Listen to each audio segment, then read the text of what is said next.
tonight. We have the bell. Which one is the real bell? Why are there two bells? All these questions are going to be solved. All mysteries will be solved by the two presenters, and also we're going to get, I hope, a great background on how this foundry business, how this works. We're going to get to see it from inside. So I guess with that, let's put on Don Ashmall first. Thank you. And he's going to work up the background, the history of the bell. I'm going to steal his share. Here's Tim Fisher about to.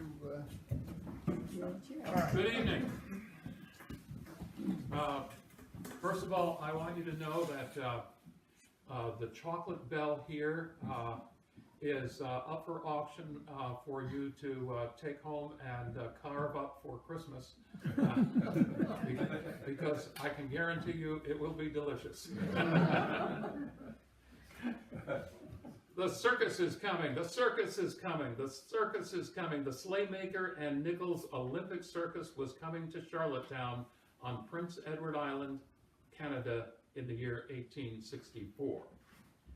It had been 2 decades since a circus had visited that far distant place, and even though it wasn't a first-rate circus, even for its time, the circus was going to be in town for several days. With its trained dogs and single clown, the circus had started its tour in New Rochelle, New York, with stops in New Hampshire and Massachusetts before moving north to Maine, where they performed in Bangor prior to heading north of the border by ship into Canada. People were coming from all around to see the circus because there was precious little in the way of entertainment, and this was going to be a big deal. It was such a big deal that virtually every lodging place in Charlottetown was full, and any town family who had a spare room or bed had taken advantage of the opportunity to make a little money while the circus was in town. Known to virtually none of the circus attendees, there was another gathering about to convene in their fair town that season. That gathering was originally going to be a conference including delegates from Nova Scotia, New Brunswick, and Prince Edward Island, all three at the time separate British colonies, each with its own Governor General, appointed by the British monarch, and each too small and insignificant to have any influence at all in London.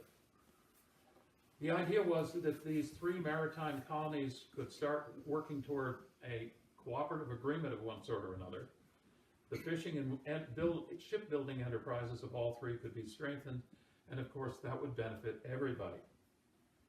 The 3 colonies did not invite Newfoundland, which seems strange to us, but they thought they just wouldn't be interested.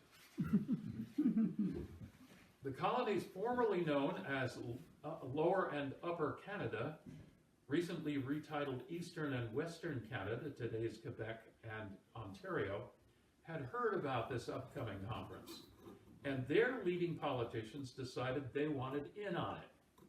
So they commandeered a government-owned ship, and they sailed down the St. Lawrence River in order to crash the party. So as to ease their way into the conference, they loaded up the ship with a very generous supply of champagne and other liquids to lubricate the way. All of which brings us to the ship they commandeered, the Queen Victoria. The ship was one of a matching pair that had been built on the orders of a Quebec local in 1856. The sister vessel was named Napoleon III, and the 2 ships were named in celebration of the 2 monarchs, and also in celebration of the recently formed alliance between Great Britain and France after centuries of antagonism and warfare between the 2 nations. The ships were both built at the same time along the River Clyde in Scotland, where the Cunard liners named after Queens Mary and Elizabeth would be launched many decades later. Both ships were iron-hulled, something of a novelty at the time, and both were equipped with both steam engines and, just in case, sails. The intended purpose for the ships was to act largely as towboats, hauling sailing ships up the St. Lawrence from Quebec to Montreal against the current and the fickle winds that would leave ships that depended solely on sail unable to make their way upstream for a good part of the year. Also, there was the possibilities that both these new ships could be contracted to service the lighthouses and navigation buoys along the river, and in between, the ships could haul general cargo, and there were a limited number of passenger cabins besides. All of this was supposed to be highly profitable, but in spite of everything, the company ran into financial trouble, and both ships were sold to the government in Quebec. Canadians have never had any problem with socialism like their southern neighbors have. So in 1860, suddenly the ships were being operated as they had been, except under new government ownership. And just in time, because later in 1860, British Prince Albert came to Canada on a royal visit, and it was the steamship Queen Victoria that ferried him and his partners around, treating them to visits to riverside towns, and a very disappointing day of salmon fishing, probably unsuccessful because the locals kept firing off cannons in salute, scared all the fish away. So finally we come to 1864. The circus in town, and this conference is going to be in town as well. Now remember, this is 1864.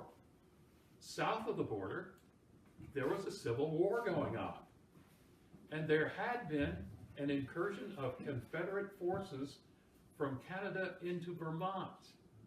Not at all significant to the war, but enough to make people on both sides of the border very nervous. On the Canadian side, raising memories of how there had been an invasion from the South during what those former colonies called the American Revolution, and then again in the War of 1812. So from the point of view of many Canadians, as well as the British Crown, some kind of arrangement that would unify and strengthen their colonies would be a good thing indeed. So, steaming down the St. Lawrence River comes the steamship Queen Victoria, crashing the party that was being held in Charlottetown, PEI, and discovering that there isn't a bed to be had in town, and meeting places are pretty well booked up too. But that was not a problem because the ship was big enough and there were enough berths, and besides, there was all of that champagne. So, because of that, I suspect, the party crashers were welcomed with good cheer. And it turned out that most of the meetings of that conference were held on board the Queen Victoria.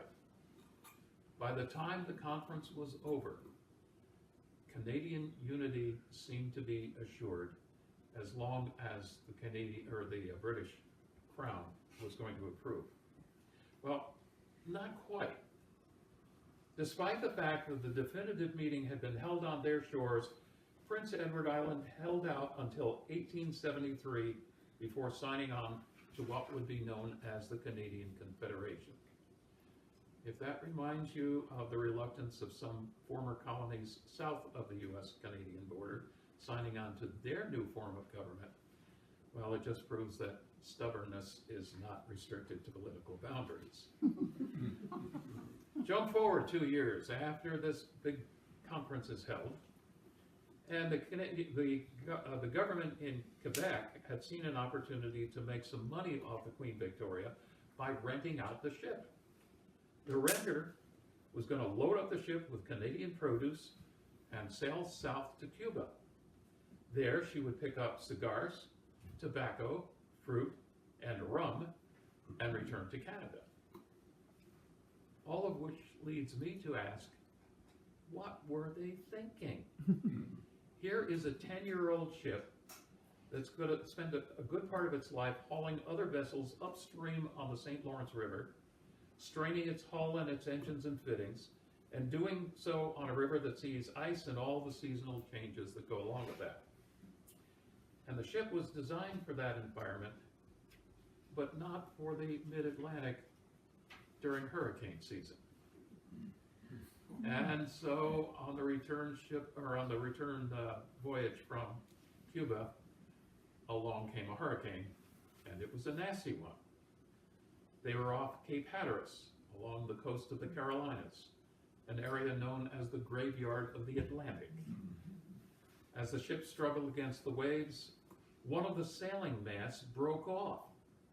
The first mate, attempting to cut the sails and lines loose so they wouldn't create yet more problems for the ship, was washed overboard and never seen again.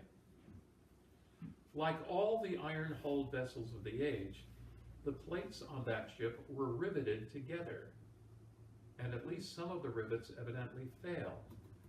The bilges began to fill up with water. The pumps could not keep up. The ship began to founder, and it looked like all hands would be lost because one of the two lifeboats was crushed, and the other one, it turned out, had a leak. And besides, even if both boats had been okay, they would hold less than the number of people who were on board the ship. Shades of the Titanic. And then, ta-da, salvation arrived in the form of the sailing brig Convert, owned and captained by Rufus Henry Allen out of Prospect Harbor, Maine. Between the boats of the Convert and the patched-up lifeboat of the Queen Victoria, all the hands on board the Victoria were rescued. Tragically, one of the crew later died on board the Convert. The victim probably was congestive heart failure or a heart attack or some such. The captain of the Queen Victoria was a very busy man at that point. He salvaged the ship's silver tea service and other smaller items. Rufus Allen's family ended up with the tea service, and they finally donated it back to the Canadians. It's now on view in some Canadian museum. Somehow, the captain of the Queen Victoria engineered the removal of the Victoria ship's bell from its place and got it muscled onto a boat and then onto the Convert. That was no easy task because the bell weighs about 90 pounds. Can you imagine taking this thing off of the ship into a lifeboat, rowing over to the brig, and then hoisting it up somehow and getting it on board the Convert so that it can be given, as it was, to the captain of the Convert as a token of thanks for the salvation of the crew of the Queen Victoria. Shortly after the transfer was made, the Queen Victoria slid beneath the waves. As far as I have been able to determine, nobody has ever tried to locate the sunken ship. With the metal bracket that connected the ship's bell to the vessel. And I am personally puzzled why nobody from Canada has mounted an exploratory voyage to find the wreckage. After all, if the bell supposedly means so much to some people in Canada, where are the searches by sonar and remote cameras and all the rest? Never happened as far as I know. Anyway, Captain Allen brought the Queen Victoria bell home with him, and there are a couple of accounts that contradict each other. Either it rode around on his ship, or it sat in his living room. Who knows? Until his retirement in 1875, at which point he donated the bell to the Prospect Harbor School that was located approximately where the Gouldsboro town office now is. And there it summoned children to classes until 1953. When a new school was being built then, the bell was transferred to the Women's Club, where it stayed until the early 2000s. Then after a few years at the town office, the bell went on display at the New Peninsula School, and then eventually to where it is now in the facilities of the Historical Society. For the better part of a century, people of Gouldsboro knew the story about the ships and the bell and all the rest of it. But somehow, few, if any, in Canada realized that the bell existed. There was an anniversary of the Canadian Confederation coming up in the 1960s, and somebody from Gouldsboro spilled the beans about the bell's location. When the Canadians discovered that the bell did exist and was not at the bottom of the ocean, they immediately began a request that the bell, in their words, be repatriated to Canada. From my reading, it appears that the first request came as an imperious demand by letter, initially from a retired officer of the Canadian Royal Navy, with all of the self-important certainty that such a person would have.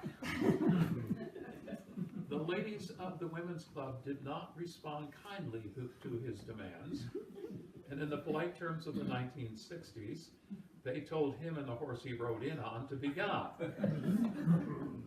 Later, on 2 different occasions, important people from Canada arrived in Prospect Harbor by helicopter, twice, perhaps thinking that the ladies would be overwhelmed by this kind of show, and then they would give up the bell. Sometime thereafter, the Canadian consul from Boston arrived by limousine in an outfit described as, quote, gray fedora and a 3/4 length raccoon-trimmed coat. The ladies were not impressed by any of this, and they said no to the relocation of the bell. As all of this was going on, a Canadian insurance company suggested that the original bell be sent to Canada and a replica of the bell be cast and the replica given to Gouldsboro. The lady's response was, if there was going to be any kind of replica bell produced, it would land in Canada. The original was staying in Gouldsboro. The insurance company, having been denied its wish, dropped the scheme, and the idea of a replica bell would go dormant for decades. The various approaches to the Women's Club by Canadians, both private citizens and from governmental officials, continued for a 1/4 century. Evidently, these persistent approaches created some anxieties among the ladies. In 1978, they contacted U.S. Senator Margaret Chase Smith to determine if the Canadians had any proper claim to the bell. Senator Smith referred the matter to the U.S. State Department, whose reply was that the bell belonged to the Women's Club and it was up to them what they wanted to do with it. The Victoria Bell sat on a shelf at the Women's Club building, which was no more secure a place and perhaps less so than it is now. In the context, it's not hard to imagine that the ladies were wondering if some sticky-fingered Canadian might come along, grab the bell, and head for the border. Which may explain why the club wrote to their latest Canadian correspondent in August of 1988. Quote, the selectmen of our town have been using our building for their meetings for the last 6 months. At the last meeting, those present from the club and the selectmen removed the bell and stored it in the town office safe. With the bell secured, the ladies sort of pretty much washed their hands of the matter. It was now a town issue and not theirs. And after that, there were some other approaches that didn't work any better than the early ones. Happily, in the end, there were people on both sides of the border who wanted some sort of resolution to the kerfuffery, which leads us to the second half of this presentation. And for that, I give you bell creator extraordinary, Dick Fisher.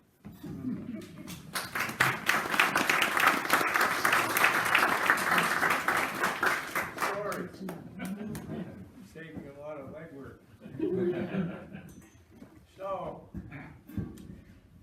this bell that well, let me start. You've had all that kerpuffery, or however you say it, going back and forth between the Canadians and the Women's Club. And finally, I got a call from Ben Walter, who runs Oceanside Meadows down around by the Korea, by the Sand Beach. And he said, he reminded me of all this stuff and asked if I'd be willing or able to make a copy of the bell. And of course, I was a lot younger then and naive and thought, well, maybe. And it also scared me by quite a bit. But I said I'd look at it and see if there's a way I can handle that. And as I got closer to it, and you guys are gonna have to, one way or another, come and look at this bell either after the session or while I'm talking, it's fine. And if you have any questions during all this, just interrupt. But you will see this bell, besides being about 4 times at least heavier than the heaviest ones I normally do, has all this beautiful engraving on it. It was cast in Scotland, and well, the ship was built in Scotland, and I assume the bell was cast there, but I don't actually know that. But it was hand engraved, and if you look at the way it's all just chiseled in and then patinaed inside all the cutout part, it's really delicate and will not be something that I could preserve if I used our normal way of casting. And hold that thought for a minute. And I'll show you our normal stuff that we make is this sort of size and scale. It rings, and it's usually wind bells with a fin. And it's all cast by in sand. And the way you do sand casting is you have this very fine sand, which I'm falling all over, skipping all over the floor. And when you pack it, it's still damp enough. It keeps the shape that you pack it to. This is a little bit of my handprint. And I'll sweep your floor when we get done. But it's made of very fine sand with about 6% clay mixed in it, and just enough water to get the clay active. And when you stir it up good, you can press it. Well, it's just like if you go for a walk at the beach after high tide, your footprints are pretty good copies of the bottom half of your foot. And you could actually pour plaster, or I wouldn't pour hot bronze in, but you could pour something that would set up, and you get a copy, a nice casting of the bottom half of your foot. And so that's the basics of sand casting, and so it's really good for doing simple. The way I think of it is, it's really good for reproducing forms. You know, just basic shapes that are solid, or they can be hollow, but you're not concerned with surface detail too much. I mean, you can get detail if it's coarse enough, but stuff like that, it wouldn't come out very good. It'd come out, but it wouldn't be, you couldn't appreciate it the way that one you do when you look at that bell. And when you make a sand mold, I didn't bring this to show you, but everything you're going to cast, you have a frame, where this is how we do it, and it's a very traditional method. You have a frame like a box, and you can just do it with a wooden box, with a top half and a bottom half, and little alignment pins that keep the top and bottom perfectly registered, and so that you can take them apart. Well, what you do is you fill the bottom half with sand, and you set your pattern on, and I guess I forgot to bring a bell pattern, I meant to, but it would be just this, only it'd be, as a start, we make fancier mold patterns now, but the basis of it is just a wooden bell, this exact shape, carved on or turned on a lathe, on a wood lathe, just like a bowl. And so you set that on that sand, you put the top frame around it, and you pack it real hard, and then you flip the whole thing, well, back up a little bit, you take that top half away, you dump the sand out of the bottom one, put it back on, and the whole setup is upside down, and you fill that all with sand. And you make a little runner system and gating system so that when you pour the metal down a funnel-shaped hole, it'll flow into the runner and into the mold made by that wooden bell, which you remove before you put the boxes back together. So you have a sand mold that's just about the same idea as that footprint, but it's top and bottom of whatever you're casting.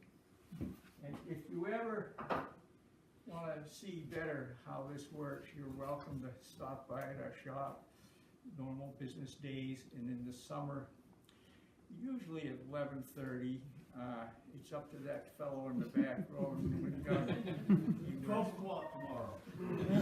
For us, you can watch the casting happen, and you may get to see him make some molds too. But it's pretty. It doesn't take very long, 15-20 minutes to watch the whole process, and it's pretty neat to see it. But that's the sand casting way. Now, if you're trying to make something like this bell, even on a small scale, I don't know if it worked to pass this one around, but I will if you guys want to hand it around, or you can just come up later. But this is one I made out of, I think I made the original out of clay, and then made a rubber mold out of that clay, and removed the clay from this, and poured wax into the clay, into the rubber mold. It isn't really chocolate. This is a hunk of wax. You buy it in these big blocks, and you melt it and pour it into your rubber mold. And after it sets up, you can take it out of the rubber, and you get a perfect copy, which that is over there. If you want to pass it around, go for it. But the point of that is it shows a lot of detail in all the carving marks and stuff. When you pour the rubber mold, the wax into the rubber mold, this is the mold I took off of this original bell. Scared me half to death. What if I melted it? It's not hot, and it's pretty harmless. And I'm pretty sure I made some little tests on the backside to make sure it worked out. But basically, I made this frame before I put this cover on. Set it right side up like this. Now you can't see it, but on top of the bell, and through a hole in the top, poured the wax all into it. And actually, I told you backwards, I did it upside down. But the bell was in it. And once you get the outside shape of the bell formed, which is this, and again, if you come up and look, you'll see it's got all the detail pretty well. Then you can, this is the inside shape, and then you go that way. I made these little tongues on the edge so that there was only one way to put it together, just so you reproduce any, the thickness the same way as the original.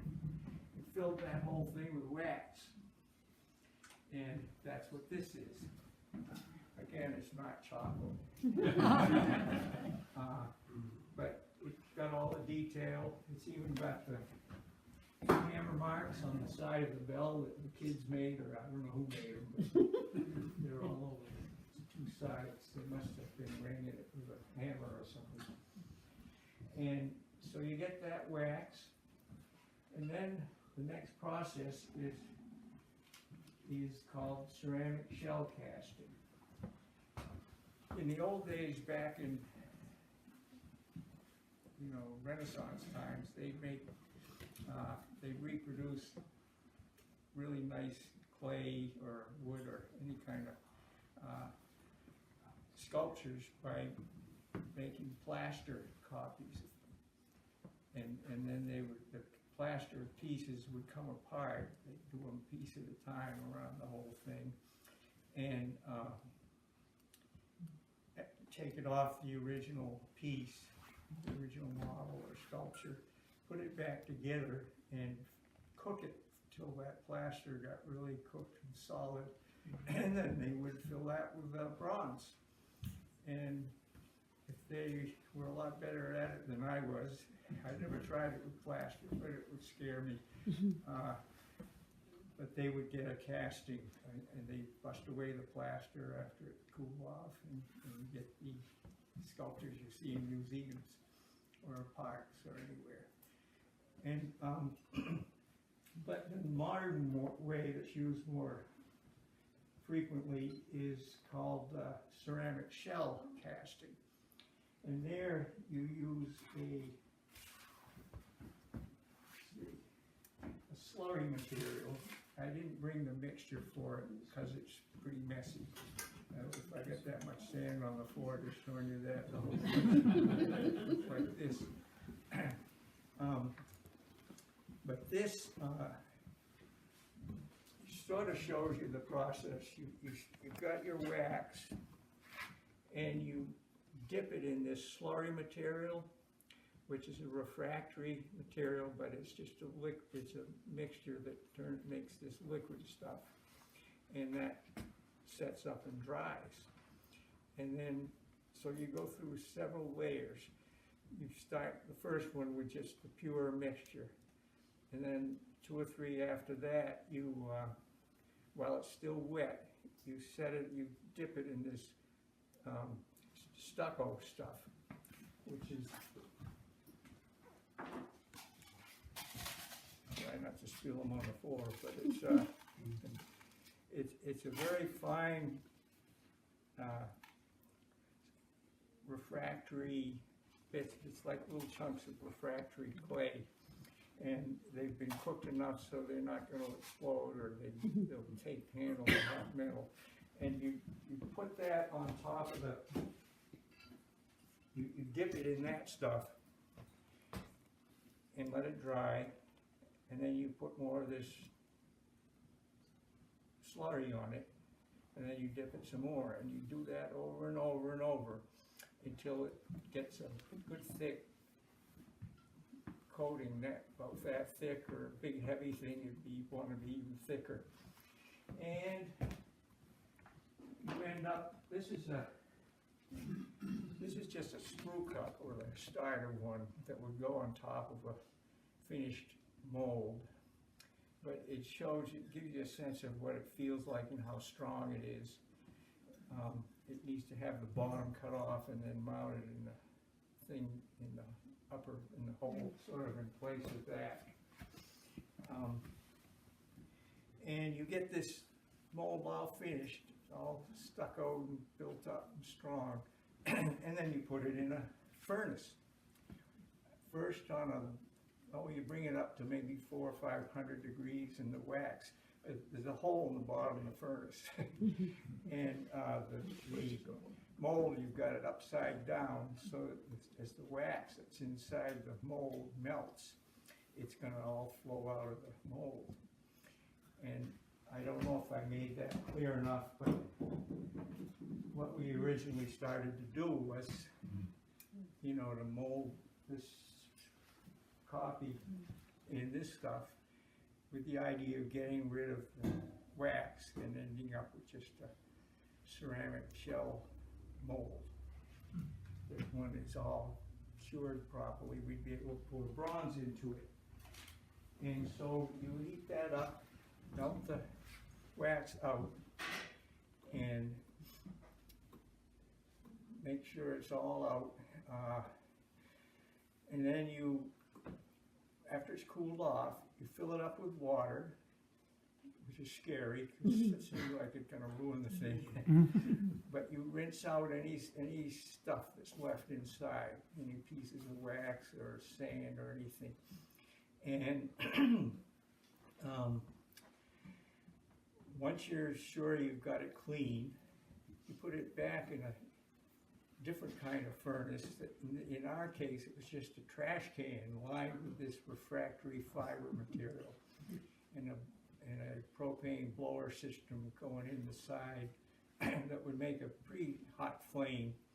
And we just heated that up to about 500-600 degrees, just to really dry it and get it hot, because you want it hot when you pour the bronze into the mold. And then at that point, while it's still hot, you melt the bronze. And Newman did that. I could make him tell you how he does it, but he probably doesn't want to stand up and talk. But in our bigger part of the foundry, well, first of all, the biggest part of the foundry is the furnace, the melting furnace. And so Newman puts a crucible in that's got to be larger than the ones we normally use, because normally they're about this high. The crucible is again a refractory material that it isn't metal, it's silicon carbide, and when you melt bronze and pull it out of the furnace, it's almost a yellow hot. It's really red hot and bright, and it's surprising how strong it is. If you dropped it, yeah, it'd probably break, but as long as you don't do that, it's pretty strong. And so you put this crucible, in this case it was more like this tall, into the furnace. And so instead of putting enough bronze in to make 90 pounds of melted bronze, which is what we normally do, you put in, for this bell, we figured, I don't know, the bell itself weighed, I forget whether it was 75 or 90, but it was up there. And you've got to have enough to fill the gating system, the sprue cups.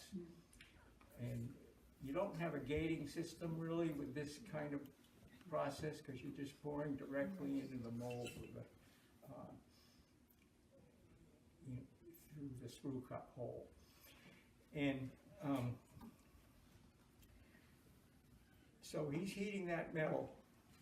We're warming up the mold. And before the metal's really, or just as it's getting ready, we take that mold out of the furnace. Actually, with the trash can set up, you just lift it off the mold. It's pretty easy because it's very light. And then we picked up the mold with insulated gloves that are used in foundry work, so you can hold on to stuff for a short time that's hot. And we set it in this metal tank and fill it with sand. The bottom, the inside of the bell, everything except for the mold itself, all the way up with the sand, so that when you're done, all that's sticking out is two of these. One is the one you're going to pour the metal through, and the other is a vent to let the air out while you pour metal.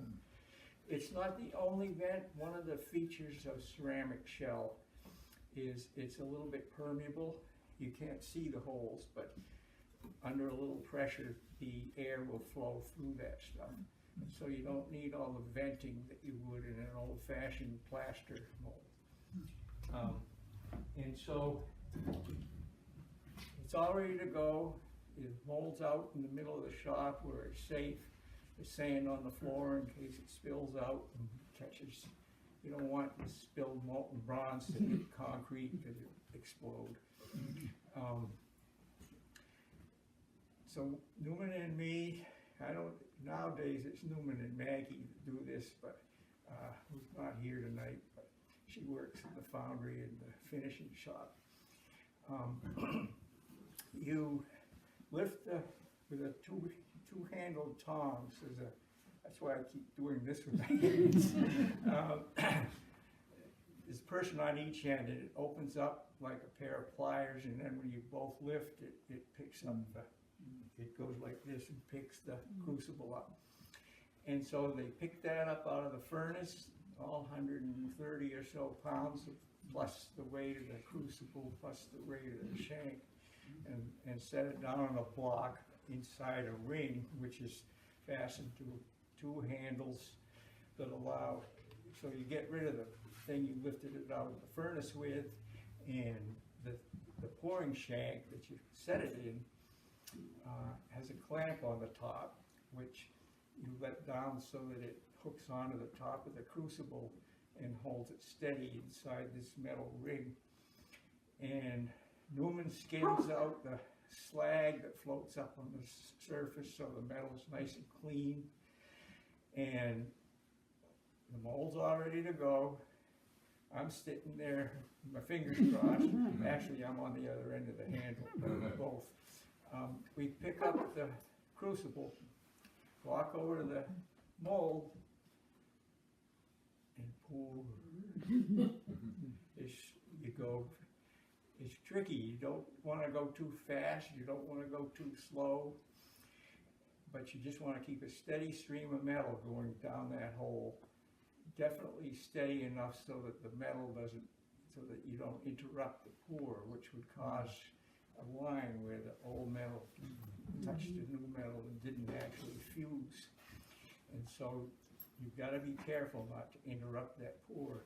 And you pour and pour and pour. Let's see, Newman's doing it, Newman's doing it. You pour, it's just got two double handles on his end. I'm holding a thing more like a pipe. And so the crucible's just spilling the mold down the spout into the mold. And when the cup gets full, you start slowing down, and you stop, and you don't go away, you sit there, and you gotta be sure that this vent cup also filled. They both need to be full when you're done. And you sit there and gently dribble a little more metal, because as it hardens, as it sets up, it shrinks. And you've got to keep on top of that. If you don't, you'll end up with this long hole down the inside of the bell. The screw on this, the screw, I don't have it showing, but it's the same idea as this. It came in on the inside of the bell. I'm going to take this back out because it's more fun to look at that way. Came in the inside of the bell, and you can see this kind of plug it made.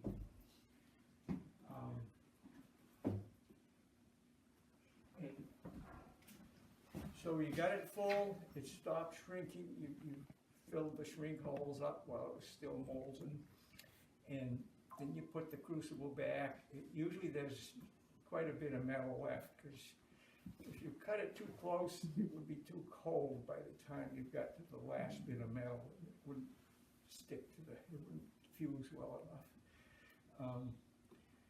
And so you put that out of the way. Well, you pour that last bit of metal in ingot mold, which is just makes it looks like a gold ingot when you're done. Big solid thing the size of a brick. And that's just a way to store the excess metal that you melted. And it makes it much easier to remelt it later on for something else. So you do that, that's all set. The bell's sitting there hot and full. And you say whatever you want to say. You give Newman a pat on the back.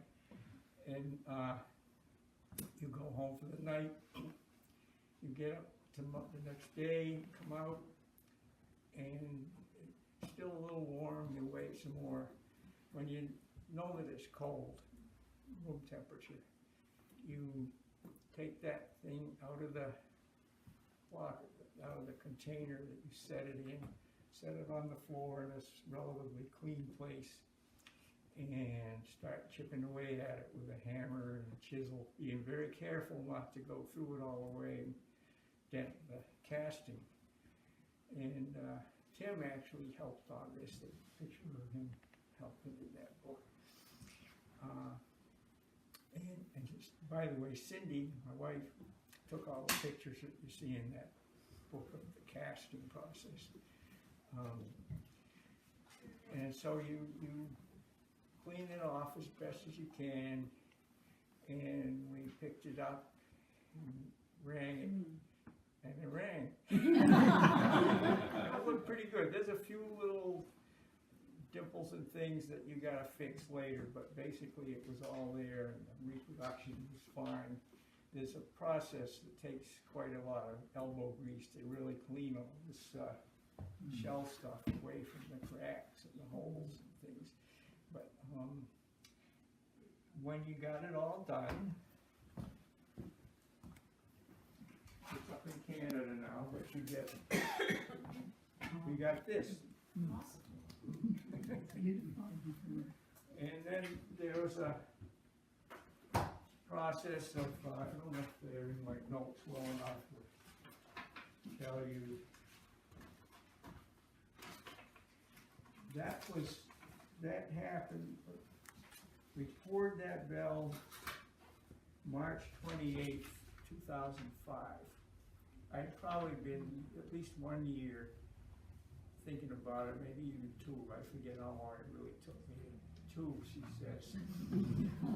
From when Ben Walter called me to when I decided to give it a try.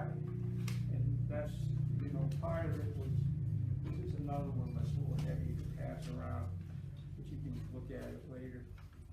They don't read very well, but they're interesting.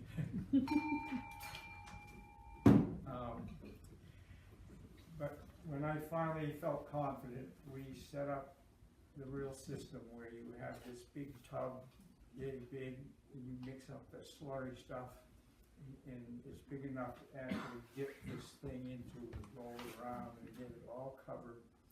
And then this little plaster, well, how should I describe it? Wood frame box about this big, this high, and square with a door on the front, and all covered in plastic sheets so that it was, and it has inside, it has a dehumidifier, not a heater, but a dehumidifier that cleans away takes away, it just dries out the mold. And you have to do that between each layer. Remember back when I showed you there's several layers you go through. Each one, it has to be dry before you start the next one. So it takes several days or even a couple of weeks to make the mold on something like this.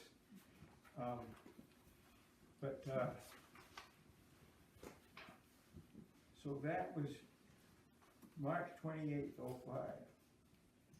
On October 16th that year, we had I did the finish work on the thing, and there's just normal business and stuff going on at the same time. We had a party at our shop, invited the town, and gave them the bell. So it became the town's bell at that point, coffee.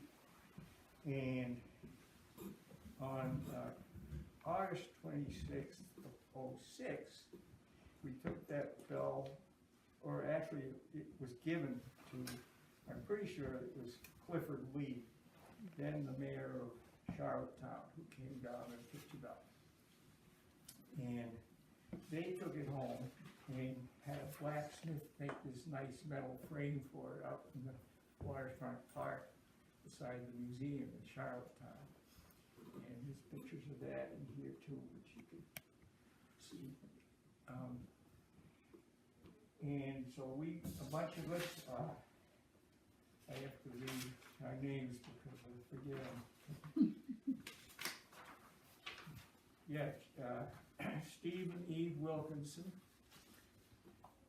and Jim and Tama Watson, and Ben and Sonia Walter, Sonda and Sondarum from Oceanside Meadow, and myself and Cindy. We went up to Charlottetown, had a beautiful trip up there. They treated us really nicely, and after their celebrations and stuff, we spent a few weeks wandering around EEI, which is a beautiful place. And that's how it ended up there, and there are some pictures. You're welcome to come up and thumb through these books, and I'll answer any questions. I don't think it worked very well for me to hold them up. Yeah, Is the, metal that you use solid bronze, or you have a secret sauce or some additive that goes in? it's silicon bronze, which is very common for outdoor sculptures, marine hardware, ship bells. It's not used in big church bells. They have a fancier tin copper mix. Okay. That's, sounds good, but it's brittle. And for our sort of thing, this is silicon bronze. As far as I'm concerned, it sounds fine. And you can, it handles the weather really well. It's a little more, I don't know if more is the right word. It pours very nicely and fills a mold pretty well. Not all our molds. Once in a while we'll have a dud and have to melt it down again. It doesn't fill all the way. But Do you need a settling to melt it? Excuse me? Do you need a settling, or propane gets hot enough? Well, you can. We use propane. We do, okay. And it's just with forced air and a mix. It goes around and around inside a chamber, and has a spark lighter that gets it going. You can braise it with a settling. You know, if you have a little hole or something, you can braise it, fill. But that wouldn't be very practical for melting big bronze. Yeah. This chocolate bell now here, Yeah. is that a duplicate of the lost wax that would have been lost when you did the original? It's, just to review a little bit, I took the original bell, and I might have told you slightly wrong. We took that, I made this bottom platform and set that bell on it. And so it was a wooden ring with these tabs, and then the bell sitting right on top of it. And before this frame was on the top, inside you can feel a screw sticking up out of this. And I took the, one other detail, after making that rubber mold, before taking the bell out of it, I put this fiberglass around it, so it doesn't bend. Because you need it stiff enough so that when you pour the wax in, it's formed the way it should be. And so, poured the wax down that screw hole underneath there till it was full, and then built this frame around it to make it so I could handle it easier. And took this off. Actually, didn't take it off the bell yet. It's been a while. Put this rubber mold. Let's see, the bell's still inside it.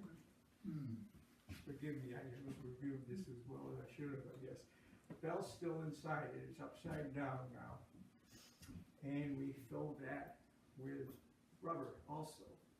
Didn't fill it, we sort of slopped it in and built up a layer of the rubber all around it and made this screw hole for it. So that when this was inside here, there's only one way this goes. And get it last try. When you cook up some wax, and that's all put together, and clamp down so that it's not going to float, you pour that wax in and you fill this all the way up solid, and that gives that. Does that make sense? Yeah. So that's how- And then when you eventually pour the, Then we gotta put you're this, gonna melt that wax, you said. yeah, but not till we made the mold around it. All right.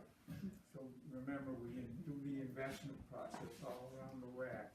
It's got So you melted that, but this is another one, that's the second one? that you Okay, is kept. that your only question? Yeah.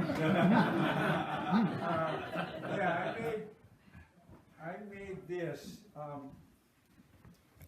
and I don't know what's wrong with it today, but for some reason I decided to do another one. And I don't know, it might be on the inside. It's very dramatic. Yeah, it's cool, I'm glad I had it, it makes this, I don't think you could have this presentation without it, but, yeah, Mary. When they made the original one in Scotland, did they engrave it or did they do it like you They did? engraved it by hand, I They- mean, I can't imagine that they cast it, ahead of time, I think it was hand engraved. Just, if you look at it close, it just looks like it was chiseled out. We have a guy do that on some of our bells sometimes. He doesn't do it that style. But they're more fine lines kind of. But he's probably the little mini air hammer that you just, and it cuts out some of the. One other question I had was, is the clapper, did you make a clapper for it inside or do you hit it on the outside? I didn't bring it, but I took that original clapper and just made a sand casting of that, which was very simple to do. And there's pictures of it in here. Okay, and it's inside the bell. Yeah. Yeah. I mean, you take it out of the bell to do all Right. this, but, put it back to get to, I don't know if it is still in there, it should be. The original, yes. Is it? Is Yeah, there a because clapper? when we were moving it, it kept going conk, conk. I just wasn't sure whether you could set it flat without the clapper making Yeah. it rise, but, yeah. Jenny. Is there additional hand detailing done to the wax mold after it comes out of that Yeah. original casting? Do you fine tune it by hand? Or is it literally just the cast You from mean- the bell? Fine tune it as in Well, the engraving or as Yes. in the sound of the bell? no, that's actually writing. question number 2. But, but the first part in terms of things like the lettering and the Well, etching you looking. could turn around and write your name on the back of it, or you could do more to it if you want. No, but did you do more to it? Oh, I after you- didn't, no, this is exactly. That is literally the way it came Yeah. out. Okay. I So then didn't- the second question is the tone the same as the original? Who was talking to me? You. The two, when it was in his shop, I went up to watch them hang side by side. I knocked on that with my knuckle, and I knocked on his with my knuckle. And in my opinion, which is very important to me, his is much cleaner. So I don't know how to describe it, but Yeah. a cleaner sound. Of the two bells, his is the best to ring. That one, I'm sure I rang them a lot. And I'm darned if I can recall whether they sounded the same pitch and whether one had I'm sure they weren't exactly the same. I can guarantee that. Cause one thing that happens is when the metal cools, it shrinks. If you put it along a stick, I think it shrinks 1/8 of an inch in a foot. And so my copy, I didn't tell anybody, but it's a little bit smaller. You can't see the difference. I think, my recollection is that the original was 75 pounds and mine was 73. You could do the math and figure out if that's the same percentage. But that stays in this room, right? Excuse me. That's the same. Don't tell the Canadians. Yeah. And I didn't finish answering your question. The silicon bronze is copper, manganese, and silicon. Oh, okay. It doesn't have tin in it at all, but it does what you see here. But on the silicon bronze versus the bronze that's used in church bells, is there a definite tone difference if you were to make the same bell? Well, my guess is there might be, and I've never experimented with that. And there's a lot of stuff online about bell making.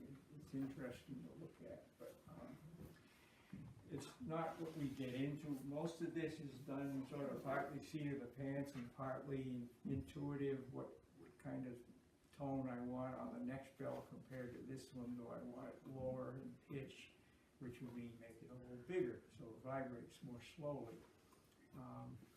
In church bells, they get into fancy ways of tuning them. They put them upside down on a lathe setup, and they come down and turn different parts of the inside to change the overtones so they work nicely together. We usually either are happy with the general tone of the bell or not, and melt it down again. They're small and not that hard to, you know, our patterns that we use for production have 6 or 8, well, it varies. This one only has 4 actual patterns on the plate, which make more sense to you if you come and visit sometime. But anyway, When you're pouring that big bell, how do you keep it from ever having a void or something in it? I mean, is it just? well, that's the scary part. Yeah. That's why you poured it fairly Yeah, hard, but that's it. you had to I forgot to tell you, we took the temperature of it. And actually with the ceramic shell, it doesn't need to be quite as hot as with sand casting. We normally pour these sand things 2150 to 2000 Fahrenheit. And according to my notes that I took some of back then, the temperature we used was something like 2000, yeah.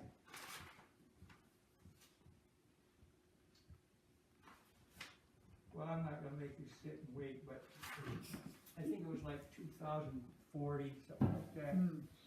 Probably 100 degrees cooler than we usually use. And it filled fine, but, and if you'd have poured it too hot, you can have problems caused by that affecting, interacting with the mold, cracking it. If you pour it too cool, and yeah, it'll have voids and it won't fill. I had a few little defects. There was a few on the back where I had to braise a little bit into it, but it filled fine, it worked fine. What got you started doing all this? You should have brought this picture of me as a hippie in Boston, this push cart that I made back in 1970. What's that, 52 years now, something like that, with a bunch of cowbells made out of welded steel, pretty funky. And we actually took those, that was the fall of that year, selling them in Copley Square on this push cart we bought, if you know anything about Boston. And I couldn't believe, looking back, I can't believe people bought them. But they did, they bought them. It kept me excited about doing it. People from away buy anything. I lived down there too then, so I wasn't from away. But then following year, me and a friend took them to a craft show in, probably it was Bennington, Vermont. And put on by the American Craft Council. And that wouldn't have made it into that show nowadays, but back then I guess everybody was on the same level. And we got wholesale orders from some of the galleries around. And that kept me busy for that year. We'd do some retail shows and some wholesale shows. And slowly improved them. I started making them out of welded brass, which is a little nicer than steel. They didn't rust. And then instead of using lead for clappers, I started making them out of wood, which had a nice sound on the cowbell-shaped bells. And finally I got interested in casting because I knew there was a lot to be gained by the types of forms you could reproduce, and the shapes, the tones, everything would be, from where my perspective would be more interesting. And I had to go down and visit a foundry to learn some basics about it. And funny thing is, when you're trying to learn something, I won't make this too much longer, you don't know what questions to ask at first, and until you do that, you don't know what you're trying to learn. So it's a back and forth vicious circle, but the guy was real nice, and he gave me like a barrel of sand, and gave me some basic ideas. So I got to watch him do some casting, and an awful lot of trial and error. I slowly learned how to do sand casting, and it was a similar process for this stuff. But anyway, that somehow led to where we are now. Moved up to Maine, and married Cindy, and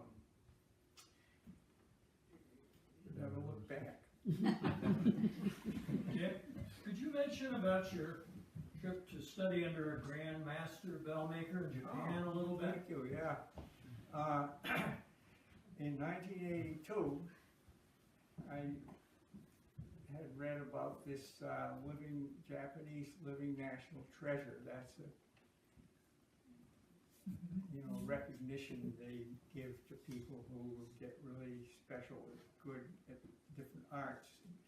And his name was Masahiko Katori, and he lived in a couple of places in Japan, but when they went to make the bell, and I forgot, Yokohama maybe? No, not Yokohama. I should have looked that up, sorry, Jay. But up on the northwestern part of Japan, this peninsula, they had a big foundry that specialized in making those big temple bells. Those bells, they're this tall and huge, and they hang in a little, what do you call it? Gazebo kind of thing. And there's a big log hanging beside it, and you pull that log back and let her go, and you go, and it goes on forever. So he was going to make a bell. He had made several, but they go in this Buddhist temples, and they have all kinds of decorative detail around them, but they're all religious and very significant to them. But they've done a different process than what I've been describing. It's a situation where you have a tank kind of shape that's somewhat bigger than the bell, and you fill it with this muck, and you have a template that's the shape of the cross section of the bell that you want to make, and you have that down inside this tank, and you slowly rotate it as you fill up the muck, and the muck dries and sets up, and after a few days you have a form that's the shape of the bell. And the inside core shape is done the same way, but inverted. And when you're all done, you put them together and bake it, and a few other details that got me pretty flummoxed lately because I'm trying to relearn that. And you end up with a nice sounding bell, but that's a different way yet. Yeah. So is your favorite song a Division Bell by Pink Floyd or Bells by AC/DC? You bring them by and play them. The funny thing is, I've still been so out of tune, out of touch, with contemporary music all through growing up and getting older. I listened to jazz a lot and some folk music, and I don't know. Sometime bring one by and play it for me. Thank you very much. All right.